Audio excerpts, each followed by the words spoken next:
Hello friends, मैं आप सबका अपने यूट्यूब चैनल हिंदी साहित्य पर स्वागत करती हूँ।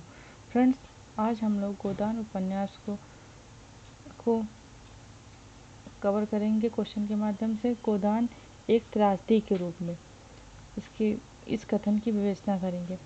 गोदान एक पाश्चात्य नाट्य विधा है जिसका प्रयोग ग्रीक युग में आधुनिक साहित्य तक लगातार दिखाई पड़ता है। त्रासदी का उद्देश्य पाठक के मन में निहित दुखात्मक भावों जैसे त्रास, करुणा आदि का तीव्र उद्बोधन करके उनका विरेचन करना है। येटकिंस, मी, बुचर तथा जॉर्ज ल्यूकास एवं हीगल जैसे चिंतकों ने त्रासदी के कुछ नियम निर्धारित किए। उन नियमों तथा विरेचन मूलक प्रभावों की उपस्थिति के आधार पर तय किया जा सकता है कि गोदान त्रासदी है अथवा नहीं। त्रासदी की पहचान के प्रमुख बिंदु इस प्रकार हैं। फर्स्ट बिंदु दिया गया है, त्रासदी का नायक रचना के अंत में पराजय या मृत्यु के शिकार होता है। शेक्सपियर की त्रासदियों में नायक की अनिवार्यता मृत्यु होती है। हालांकि अरस्तू ने माना है कि नायक की मृत्यु आवश्यक नहीं है। अरस्तू के अनुसार यदि त्रासद प्रभाव की उत्पत्ति नायक की मृत्यु के बिना ही हो जाए तो ज़्यादा बेहतर है।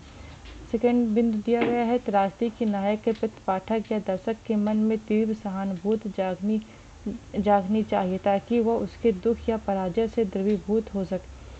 ऐसा तभी होगा जब नायक में अच्छे गुणों का निवेश हो, अर्थात वह जेंटल हो, भद्र हो। यह भी आवश्यक है कि यह भद्र नायक नैतिक उद्देश्य हेतु निरंतर संघर्ष करे। हीगल ने पाठक की सहानुभूति जगाने के लिए संघर्ष को सर्वाधिक महत्व दिया है। तीसरा बिंदु दिया गया है, नायक की पराजय या मृत्यु किस कारण से हो, यह भी महत्वपूर्ण है। अरस्तू के अनुसार उसका कारण यह है हेमर्सिया अर्थात अति नैतिकता के कारण होने वाली निर्णय संबंधी मूल। मिस्टर बुचर ने इसका कारण चारित्रिक दोष को माना है, जबकि यटकिंस ने निर्णय संबंधी भूल को।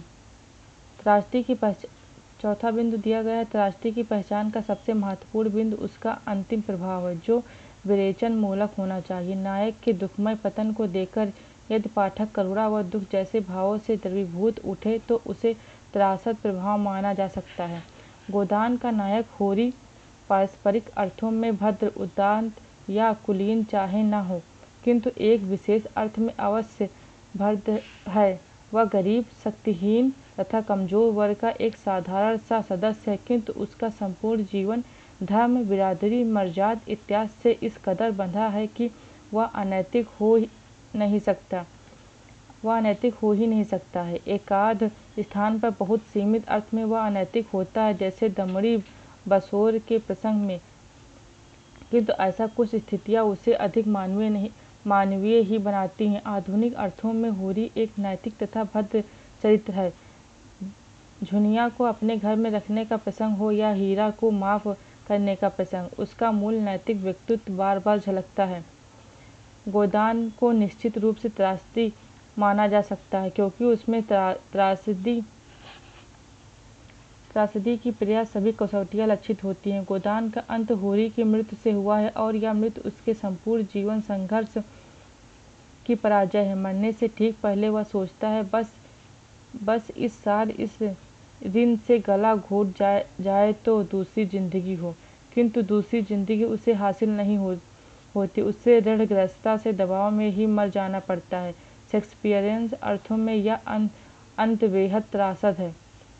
प्रश्न यह उठता है कि होरी की कथा का त्रासद अंत क्यों हुआ। यदि इसका कारण कोई गलत निर्णय है तो वह कौन सा निर्णय है। कुछ आलोचक झुनिया के घर में रहने को तो कुछ भोला से गांव लेने के निर्णय संबंधी मूल या हेमर्सिया बताते हैं, क्योंकि इन्हीं निर्णयों के बाद होरी की कथा ट्रेजिक अंत की ओर घूमती है। दूसरे आलोचकों का दावा है कि होरी की त्रासदी किसी विशेष निर्णय का परिणाम नहीं बल्कि उसके समझौतावादी चरित्र का परिणाम है, जिसके कारण वह मर्यादा व बिरादरी से संघर्ष नहीं करता अपितु घुटने टेकता है।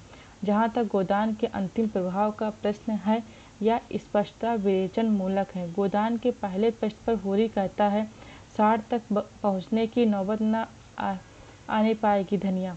गोदान का अंत इसी बात को सत्यापित करता है। पहले पृष्ठ पर धनिया सोचती है कि उसके 3 लड़के दवा दारू के अभाव में मर गए और अंतिम पृष्ठ पर होरी की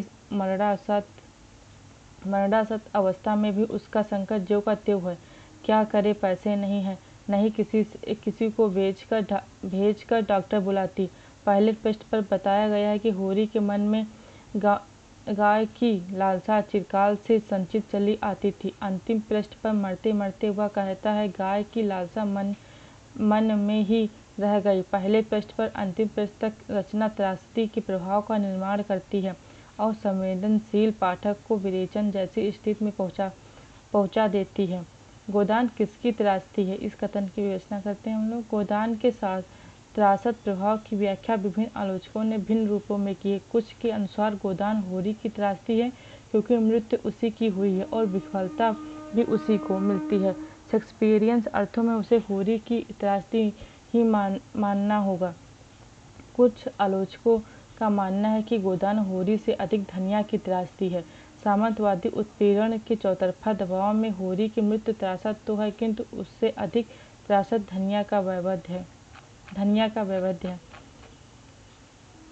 फ्रेंड्स, हम लोगों ने इस वीडियो में गोदान उपन्यास एक त्रासदी के रूप में है इस कथन की विवेचना की। नेक्स्ट वीडियो नेक्स्ट टॉपिक पे होगा। Thank you.